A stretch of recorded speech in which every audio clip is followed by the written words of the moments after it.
शंकर भगवान का। केतकी के फूल ने कहा ब्रह्मा जी ने तो सिर का दर्शन कब से कर लिया था। केतकी के फूल ने भी झूठ बोल दिया। शंकर भगवान की आकाशवाणी हुई, हे केतकी के फूल, हे केतकी के पुष्प, मैं तुझे श्राप देता हूं, सारे देवताओं पर तू चढ़ेगा पर शंकर भगवान पर कभी नहीं चढ़ेगा। अगर भूल से भी चढ़ गया तो 1000 गौ हत्या के बराबर दोष लग जाएगा। केतकी का फूल सारे देवताओं पर चढ़ता है पर भगवान देवाधिदेव महादेव पर कभी नहीं चढ़ता, कभी नहीं चढ़ता, कभी। कितना सुंदर वर्णन लिखा है स्कंद पुराण में कि आप भगवान शिव को चढ़ाने के लिए कोई सामान ना मिले तो आप 3 बार ताली बजा कर आ जाओ, पर केतकी का फूल कितना भी सुंदर हो और कितना भी अच्छा हो पर शंकर भगवान को चढ़ा कर मत आ। तुझे श्राप देता हूं केतकी। इतनी देर में ब्रह्मा जी बोले ये आकाशवाणी झूठी है, ना मानो तो गौ माता से पूछो कि गाय बता क्या ब्रह्मा जी को सिर नहीं मिला। इतने में गौ माता ने एक रोटी के चक्कर में झूठ बोल दिया कि यह आकाशवाणी झूठी है। ब्रह्मा जी को शंकर भगवान के सिर का दर्शन हुआ है। इतना सुना तो क्रोध आ गया शंकर भगवान को। शिव जी ने श्राप, मां कहलाती है, दुनिया तुझे पूजती है, गौ माता दुनिया तेरे चक्कर में पड़ी रहती है, लोग तुझे पूछते हैं, तू दुनिया में मां कहलाती है। तूने झूठ बोला है गौ माता, मैं तुझे श्राप देता हूं, तेरा पूरा शरीर पूजा जाएगा, पर जिस मुख से तूने झूठ बोला है तेरा वो मुख अपूज्य माना जाएगा। इसलिए सनातन हिंदू धर्म में सारे देवताओं की परिक्रमा आगे से होती है पर गौ माता की परिक्रमा पीछे से होती है। गाय की परिक्रमा पूंछ से प्रारंभ होकर पूंछ पर विराम होती है। पूंछ से चालू होगी, पूंछ पर विराम। और सनातन हिंदू धर्म में सारे दान आगे से होते हैं, कन्यादान आगे से, वस्त्र दान आगे से, सारे दान तुम जितने दान करना चाहो, पिंड दान, अन्न दान, वस्त्र दान, स्वर्ण दान, भूमि दान, कन्यादान, मुद्रा दान, जो दान करना चाहो सब आगे से होते हैं। सनातन हिंदू धर्म में केवल गौ माता का दान, गौ माता का दान एक ऐसा होता है जो पीछे से होता है। गाय की पूंछ पकड़कर करना पड़ता है क्योंकि इसने झूठ बोल दिया था। ये झूठ बोली,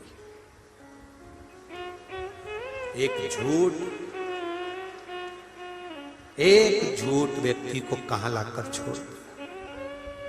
ब्रह्मा जी नहीं माने। ब्रह्मा जी ने फिर कहा यह आकाशवाणी झूठी है।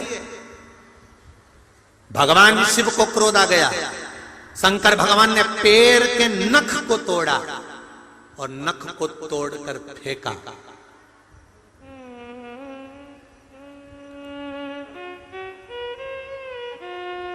काल भैरव प्रकट किया। भविष्य पुराण में एक बात मिली, उसका स्मरण करिएगा। जितनी भी कथा इससे पहले बाकी हैं उसमें यह प्रसंग नहीं आया। आज ये प्रसंग आपके बीच में आया है तो थोड़ा ध्यान लगाकर सुनना। आस्था चैनल वाले भी जितने सुन रहे हैं और जितने फेसबुक यूट्यूब पर सुन रहे हैं और जितने इस अशोक नगर की पावन धरा पर सुन रहे हैं। भविष्य पुराण कहती है पांव के अंगूठे का नख जब भी काटो, उसको काटते समय कोई देखे ना, और दूसरा उसको कहां फेंका गया है उसका स्मरण परिवार के व्यक्ति को नहीं होना चाहिए। कारण भविष्य पुराण कहती है हमारे पैर के नख का अंगूठा का नख, पैर का जो अंगूठा है उसका जब हम नख काटते हैं और काटकर हम उसको फेंकते हैं, उस पर से जितने मनुष्य, जितने जीव निकल कर जाते हैं जितने जीव निकल कर जाएंगे, जितने मनुष्य निकल कर जाएंगे, शरीर में उतने मनुष्यों को गिन लीजिए और उतने रोग इस मानव के शरीर में मृत्यु के पहले आते ही हैं। ये निश्चित है, भविष्य पुराण के अंतर्गत लिखा। कई लोगों को बड़ा शौक रहता है पांव के नख काटने का, या माताएं तो हमेशा लगी रहती 24 घंटा वाय घसने में है। तो निवेदन है कि आप पांव के नख काटो, मना नहीं है, पर उस पांव का नख अगर कटा हुआ है, अंगूठे का नख अगर कटा हुआ है, उस अंगुष्ठ के कटे हुए नख को तुम कहीं गटर में, नाली में, कहीं किसी ऐसी जगह पटको जिस पर किसी का चरण ना आकर पड़े। जितना अगर कोई बच्चा, कोई बूढ़ा, कोई व्यक्ति उस नख पे से निकल कर जाएगा, उतना शरीर में मरने से पहले जितने लोग लांग कर गए हैं उतना शरीर में रोग आएगा। ये निश्चित है। उस रोग को काटने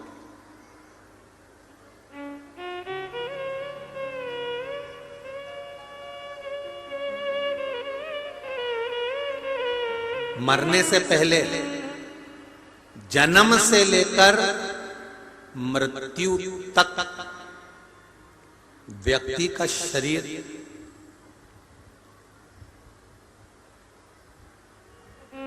हर 10 वर्ष में बदल जाता है।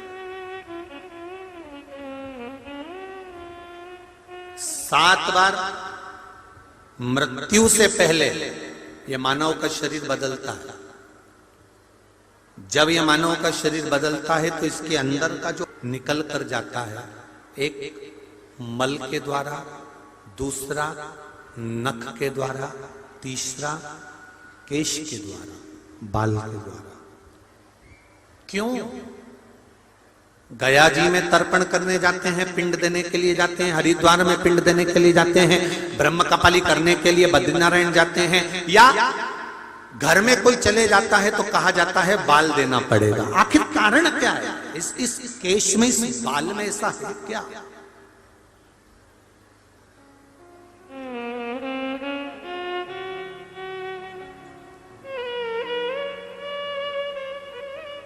नाखून काटोगे तो दर्द नहीं होगा, चमड़ी के पास से काटोगे तो चमड़ी में दर्द होगा, पर नाखून बड़ा है उसको काट कर देखना, दर्द नहीं होगा। बाल चमड़ी के पास से काटोगे तो दर्द होगा, पर बाल वैसे ही काटोगे तो दर्द नहीं होगा, क्योंकि पाप कृत्य में जो लिप्त होता है उसको जब नष्ट करा जाता है तो उसमें दर्द का भान नहीं होता, उसमें दर्द का कण नहीं। महाराज शिव जी ने अपने पैर के अंगूठे का नख तोड़ा, फेंका, काल भैरव प्रकट हो गया। काल भैरव ने अपने अंगूठे का नख तोड़कर जो फेंका तो ब्रह्मा जी का सिर कट गया। ब्रह्मा जी का कटा हुआ सिर लुढ़कते लुढ़कते लुढ़कते लुढ़कते गया तो भी ब्रह्मा का मुख से झूठ ही निकल रहा था। बार बार ब्रह्मा जी कह रहे थे ये आकाशवाणी झूठी है, ब्रह्मा झूठ बोलते हुए जा रहे थे। ब्रह्मा जी के सिर कटने से जो रक्त निकला, रक्त से एक नदी प्रकट हो गई जिसका नाम कर्मनाशा। कौन सी नदी है? कर्मनाशा। इलाहाबाद से काशी के बीच में, ये लखनऊ आदि के पास में से होती हुई कर्मनाशा नदी बहती है। यूपी गवर्नमेंट ने, उत्तर प्रदेश सरकार ने इस नदी के चारों तरफ बड़े बड़े बोर्ड लगा कर रखे हैं, ये कर्मनाशा नदी है, इसमें हाथ मत धोना, ये कर्मनाशा नदी है, इसमें नहाना नहीं। भारत की भूमि पर केवल एक नदी है कर्मनाशा, जिसमें कुत्ता भी पानी नहीं पीता, कोई पक्षी अपनी चोंच नहीं डालता। केवल कर्मनाशा ऐसी नदी है जिसमें कोई जीव जाना नहीं चाहता, क्योंकि ये ब्रह्मा जी के रक्त से बनी है। अगर कोई भूल से भी कर्मनाशा नदी का पानी उसके शरीर पर पड़ जाता है तो जिंदगी में उसने जितना पुण्य करा होता है, जितने व्रत, उपवास, साधना, दान, पुण्य जितना करा होता है, केवल कर्मनाशा नदी का एक बूंद पानी शरीर पर पड़ने से वो सब नष्ट हो जाता है। कर्मनाशा ब्रह्मा जी के रक्त से बने। ब्रह्मा जी ने झूठ बोलना बंद नहीं किया, तब भगवान विष्णु ने आकर ब्रह्मा को चुप करा और भगवान शंकर की आराधना करी। हे शिव कृपा करिए, भोलेनाथ कृपा करिए। शिव जी ने पूछा क्या हुआ नारायण? नारायण कहते हैं आप ब्रह्मा जी को क्षमा कर दो, ब्रह्मा जी को क्षमा करो। भगवान शंकर ने ब्रह्मा जी को क्षमा तो कर दिया, पर भगवान विष्णु ने कहा ये ब्रह्मा जी का जो सिर कटा है, लुढ़क कर गया है, झूठ बोलने वाला ये सिर जो लुढ़क लुढ़क कर गया है, इस सिर का कुछ कर दो, क्योंकि ये संसार में पड़ा रहेगा, लोग इससे नफरत करेंगे, आप कुछ कृपा करिए। शंकर भगवान ने कहा भगवान नारायण आप कह रहे हो तो मैं वर देता हूं, ब्रह्मा जी का ये सिर वट वृक्ष बनेगा, बड़ का पेड़ बनेगा। इस वट वृक्ष के नीचे किसी देवता की पूजन भले नहीं होगी। हमारे भीतर वो क्रोध जागृत हो ही जाता है। एक बात बहुत अच्छे से ध्यान करना, स्मरण करना, कोई कोई व्यक्ति बहुत अच्छा दिखे, सुन लो आस्था वाले जितने लोग श्रवण कर रहे हैं फेसबुक यूट्यूब पर, और आप भी, कई अच्छे दिखेंगे, पर हो सकता है आपके करीब में आकर, आपके नजदीक आकर आपको काटने का, आपको घात पहुंचाने का क्रम कर दे, हो सकता है।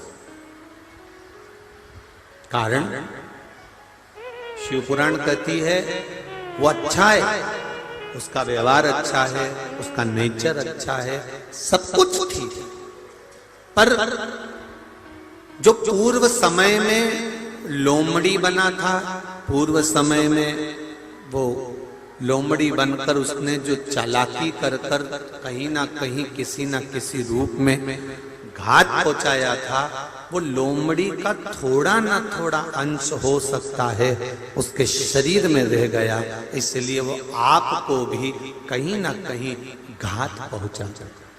तो शिव कथा एक बात कहती है,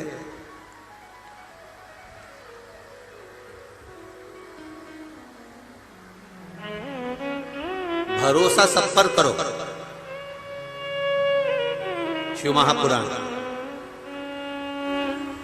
भरोसा सब पर करो, पर शिव पुराण कहती है विश्वास केवल देवाधिदेव महादेव पर करो, विश्वास केवल देवाधिदेव महादेव पर।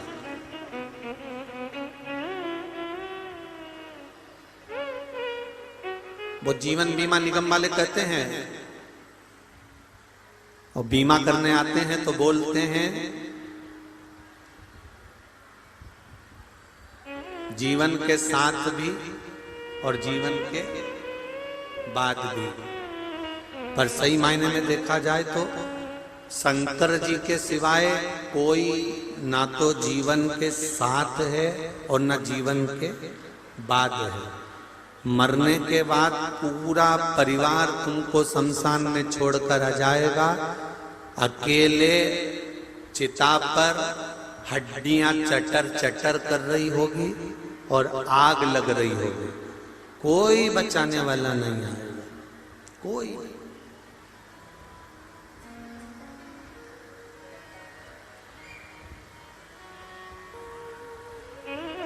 उस समय पर कोई नहीं आएगा।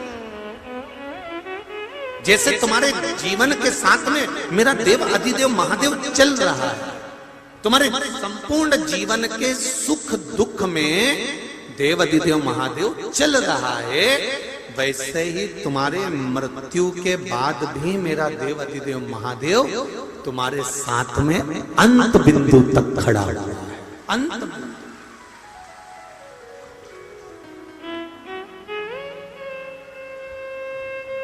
जितनी भी माताएं खड़ी हुई हैं उनसे निवेदन है, बहुत अच्छी है, आप बैठते चले जाओ, थोड़ा थोड़ा जगह बनाकर अगर बैठते चले जाओगे तो एक आनंद का अनुभव होगा आपको। महाराज एक जीवन का आनंद यही है, जीवन के साथ भी है और जीवन के बाद भी, साथ में भी चल रहा है और बाद में भी चल रहा है।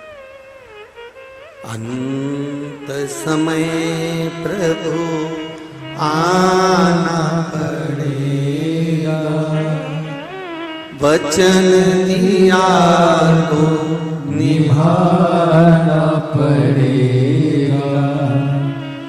आए नाए प्रभु कुटुंब कबीला, अंत समय प्रभु आना पड़ेगा।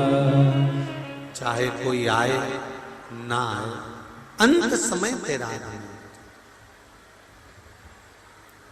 महाराज ब्रह्मा जी भगवान विष्णु के पास पहुंचे।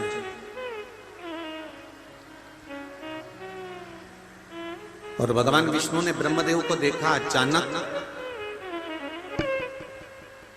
आज ब्रह्मा जी आए हैं, कारण क्या है? क्यों आए? कहा महाराज ब्रह्मा जी कह रहे हैं मुझे ये मालूम है कि आप मेरे पिता हैं। भगवान विष्णु ब्रह्मा जी के पिता हैं, ये ब्रह्मा जी कह रहे हैं कि मुझे मालूम है। पर भगवान ब्रह्मा कह रहे हैं कि मुझे अपने पिता का नाम मालूम है कि आप मेरे पिता हैं, पर मुझे ये नहीं मालूम कि भगवान विष्णु के पिता कौन है। भगवान विष्णु के पिता हैं अर्थात ब्रह्मा जी के दादाजी कौन?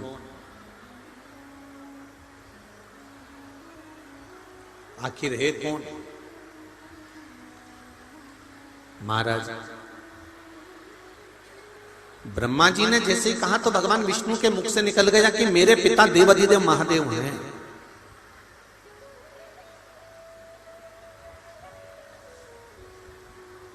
मेरे पिता कोई दूसरे नहीं, देवाधिदेव महादेव मेरे पिता हैं। अगर देवाधिदेव महादेव आपके पिता हैं तो एक बार मैं उनका साक्षीकरण करना चाहता हूं, एक बार मैं उनको अपने सामने देखना चाहता हूं। भगवान विष्णु ने कहा कि भगवान शंकर आपने बुलाया और तुरंत देवाधिदेव महादेव आकर खड़े हो जाएं, तो भगवान विष्णु कहते हैं कि नारायण खुद कह रहे हैं कि मैं विष्णु, मैं नारायण। आप अगर बुलाओगे तो मैं तुम्हारे सामने आकर खड़ा हो जाऊंगा। तुमने राम जी को बुलाया, राम जी आकर खड़े हो जाएंगे। तुमने कृष्ण को बुलाया, भगवान कृष्ण आकर खड़े हो जाएंगे। भगवान विष्णु कहते हैं तुम मुझे बुलाओगे मैं आकर खड़ा हो जाऊंगा। पर भगवान विष्णु कहते हैं कि शंकर भगवान का आगमन, भगवान शिव का प्रवेश, भगवान शंकर का आना कोई इतना सरल नहीं है। शिव का आना इतना सरल नहीं है भाई। आप सब भी बहुत ध्यान से सुनना। शिव महापुराण की कथा कोई इतनी सरल नहीं है। आप कथा सुनने तो आ गए और बड़ा जोरदार घर से निकली थी तो पानी की बोतल, रुमाल, बैग और गए। घर से तो चले गए, घर से आप पानी की बोतल भी ले गए, सामान भी ले गए, बच्चों को भी ले गए, कथा में जाकर बैठ भी गए। पर घर के जितने पितृ हैं, घर के जितने पूर्वज हैं, ये तर्पण शिव महापुराण की कथा चल रही है। कथा में मन उसी का नहीं लगता जिसके पूर्वज जाना ही नहीं चाहते। उन्होंने कहा इसको अर्चन उत्पन्न करो, चिमटी खोड़ो, ये कथा सुनेगा नहीं तो अपन जाएंगे नहीं, अपन नहीं। तुम चले भले गए हो, कथा में पहुंच भी गए हो, पर मन चित्त वृत्ति ये लगाना बड़ा कठिन, बड़ा बहुत कठिन। आप पहुंच भले जाओ। कई बार ऐसा होता होगा आपके साथ में भी कि मंदिर तक चले जाते हो, भगवान को अगरबत्ती दिया सब लगा देते हो, लोटा भर के पानी चढ़ा भी देते हो, पर कई बार ऐसा फिर बाद में याद आता, ओ राम मैंने बेलपत्री तो उठा के लाई नहीं, बेलपत्री लेके आना था मेरे को, मैं बेलपत्री तो लाई नहीं। फिर तुरंत गई और बेलपत्री लेकर आई। फिर विचार करा कि मैंने जल चढ़ाया, थोड़ा सा जल उठा के ले आती, बेलपत्र उठा के ले आती। ये मन की अभिलाषा। भगवान विष्णु ने कहा कि मैं आ सकता हूं, राम जी आ सकते हैं, भगवान कहते हैं, पर केवल एक देव अधिदेव महा। अच्छा और सरल भाषा में समझ लो रे भाई, तुम पूरे कॉलोनी में घूम के आओ, पूरे नगर में घूम के आओ, अशोक नगर में घूम के आओ, गुना में घूम के आओ, शिवपुरी घूम के आओ, ग्वालियर घूम के आओ, तुम्हारी मर्जी पड़े सीओर घूम के आ जाए, तुम्हारा मन पड़े जहां जहां घूम के आओ। जिसके यहाँ भी जाओगे तो मालूम पड़ेगा इनके शरीर में पितर देवता आते, कोई कहेगा इनके शरीर में देवी जी आती, कोई कहेगा इनके शरीर में भेरू जी आता, कोई कहे इनके शरीर में ये आता। पर तुमने कभी सुना कि किसी के शरीर में महादेव आता? अरे बोलो तो जम के, सुना कहीं? नहीं। क्योंकि अगर उनके शरीर में आ गया और किसी ने धतूरा लाके धर दिया कि खा के बता, नहीं अभी तो कह रहा था कि मुझे महादेव आया, और महादेव आया तो किसी ने धतूरा लाके रख दिया, ले खा। और एक साथ 12-15 धतूरे, उसने कहा मेरे को महादेव आया, और इन्होंने लिया और 12-15 धतूरे लाके रख दिया कि खा। और मालूम पड़े एक ही धतूरा खाया ने चक्कर खाई नीचे गिर गया, सारा महादेव बाहर निकल गया। तो सब आ सकते हैं, पर महादेव जम के बोलो जरा, नहीं आ सकते, बहुत कठिन है। 33 कोटि देवी देवता का दर्शन हो सकता है, 33 कोटि देवी देवता तुम्हारे सामने प्रकट हो सकते हैं। तुमने थोड़ी सी आराधना करी, थोड़ी सी अर्चना करी, थोड़ी सी आराधना करी, थोड़ा सा भजन करा, थोड़ा सा कीर्तन करा, तो सारे देवी देवता तुम्हारे सामने आकर खड़े हो जाएंगे। पर देव अधिदेव महादेव इतनी जल्दी तुम्हारे सामने आकर खड़े नहीं होते। हाँ, शंकर जी से पूछा क्या तुम सामने नहीं आते?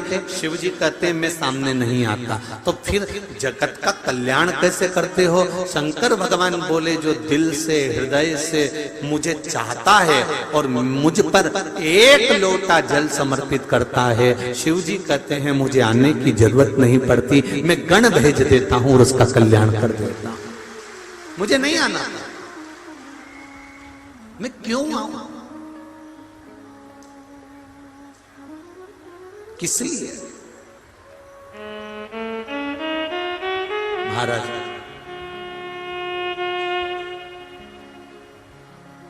सत्यम शिवम, जम के बोलो, सुंदरम। सत्य जीवन में आया तो शिव मिल गया, शिव मिला तो जीवन में सुंदरता बढ़ गई। अपने आप कोई को बढ़ाने की जरूरत नहीं, अपने आप बढ़ गए। केवल सत्य जीवन में आया।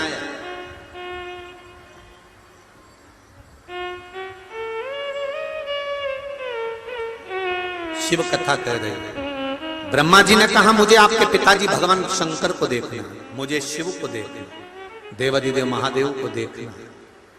भगवान नारायण बोले ये तो हो नहीं सकता कि तुम्हें शिव का दर्शन हो जाए। हाँ, अगर भक्ति अगर प्रबल है तो हो सकता है कि दर्शन हो जाए, आता नहीं है, सम्मुख में कभी नहीं आता। जो जरा जरा सी बात में सामने खड़ा हो जाए वो श्रेष्ठता नहीं होती। बहुत ध्यान देना, आपने किसी की बेटी की शादी कराई, उसके यहां पर धन नहीं है, बेटी के यहां पर कुछ भी नहीं, कुछ भी। आपने शादी करा दी, बेटी अच्छी जगह ब्याह कर कर चली गई, और तुम बात बात में उसके पास जाकर बोलो मैंने तेरी बेटी की शादी कराई, मैंने तेरी बेटी की शादी कराई, तो जो कहता है ना मैंने तेरी बेटी की शादी कराई, उसका मान घट जाता है। हाँ, पीछे रहकर अगर बेटी के लिए कुछ कर दिया तो एक आनंद का विषय है, और सामने आकर बार बार बोल दिया तो उसमें श्रेष्ठता नहीं है। सम्मुख में आकर अगर बोल दिया तो उसकी श्रेष्ठता खत्म। भगवान शिव सारे देवता, जितने भी देवी देवता वो देते हैं तो पल्लू